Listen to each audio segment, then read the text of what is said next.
for me is just figuring out what the lane surface is going to be doing. Pairs that are bad, I try to not look into that too much because it can go both ways. You can go to a pair and say, oh, this pair's 3 boards tighter, but if it's game 4 and somebody's used a lot of surface on the pair, it may not be 4 tighter anymore. So you can use it as kind of a reference. So that's something that I leave for like Brett to do. I know Brett, the bowling center we have that we go to in Oklahoma, Fire Lake, the pair-to-pair there is weird.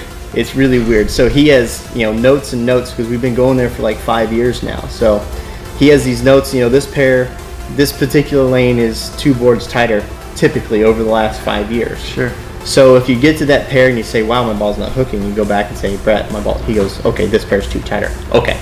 So you just make your adjustment off of that.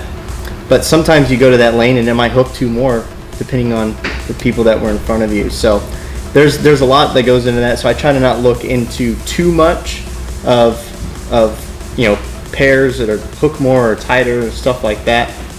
I try to do more on like practice day, and obviously I've been to bowling centers for several years. Like I use Thunderbolt for example.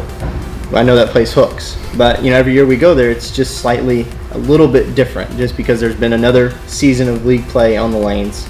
So in the practice session, I just go out and say, okay, this is pretty similar to what it was last year, based on what my ball's doing in the lane, and make your adjustments based off of that. So it's kind of like when you go to a golf course.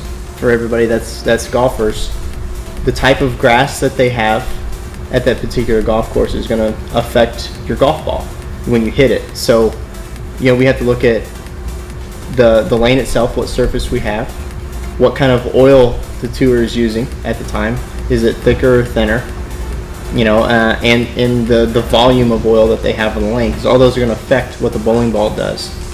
That's just the way I go about things, and it's worked out pretty well so far. So you don't mess with a winning formula. Yeah, right, exactly. So I'm just gonna keep doing that, and just try to focus on what surface is on the bowling center, how long it's been down, what oil we're using that week, and stuff like that.